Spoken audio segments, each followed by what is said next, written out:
Kung mag-a-abroad ka, dapat buo at malakas ang loob mo. Dahil kung hindi rin lang malakas ang loob mo, huwag mo nang ipagpatuloy pa dahil may hirapan ka lang. Ang pangangibang bansa, para yung pagsabak sa isang gera dahil marami kang makakalaban. Una na rito ang kalungkutan dahil malayo ka sa mga mahal mo sa buhay. Sa ibang bansa, hindi pwede yung uuwi ka na kapag nahihirapan ka o nalulungkot ka dahil meron kang pinirmahang kontrata. Pangalawa, takot dahil mag-isa mong harapin ang lahat ng pagsubok sa amo, sa trabaho, sa mga ibang lahi na makakasalamuha mo at sa lugar na pupuntahan mo. Kung komportable ba ang magiging kalagayan mo, kung pakakainin ka ba ng ayos, kung itatrato ka ba bilang tao. Kasi sa abroad, lahat ng klase ng pag-uugali makakasalamuha mo. At pagdating ng sahod, madalas wala nang natira, kinapos ka pa. Bakit? Dahil kasama sa pagsubok na harapin mo ang financial. Yung isip ng iba kapag nag-abroad ka, mayaman ka na, namumulot ka na ng pera. Which is maling-mali sila. Dahil pag nasa abroad ka, ibang-iba ang katotohanan kesa sa inaakala lang ng iba.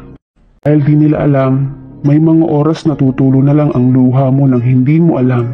Sa sobrang pagod, sa sobrang puyat, gutom, diskriminasyon, dahil sa hindi makatarungang pagtrato sa'yo. Sa abroad, dapat sanay kang lumunok ng pride mo. At dapat mas mahaba pa sa sinulid ang pasensya mo. Kung sa Pilipinas, 3 beses kang kumakain sa isang araw, sa abroad maswerte na ang 2 dahil mas madalas, 1. At kapag minalas pa, may mga OFW na talagang hindi pinapakain at mas matindi yung tira pa ng mga amo ang pagkain nila. Kaya hindi may iwasan na may ibang OFW na nakakagawa ng hindi maganda, makakain lang ng sapat. Real talk.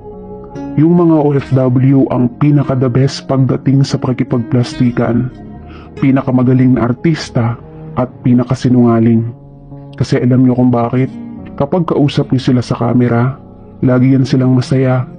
Sinasabi palagi na okay lang sila, kahit ang totoo, durog na yung mga yan.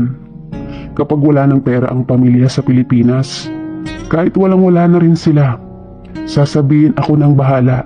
May pera tayo, huwag kayong mag-alala. Pero ang totoo, tuliro na yan sa kaiisip kung kanino lalapit. May mahiraman lang para hindi magutom ang pamilya na naiwan sa Pilipinas. Sa kabilang banda, hindi ko nilalahat ng OFW ay ganito ang dinadanas. Kaya kung swerte ka sa mga amo mo, isang bagsak sa comment section ko na, thanks God kasi hindi ganyan ang amo ko.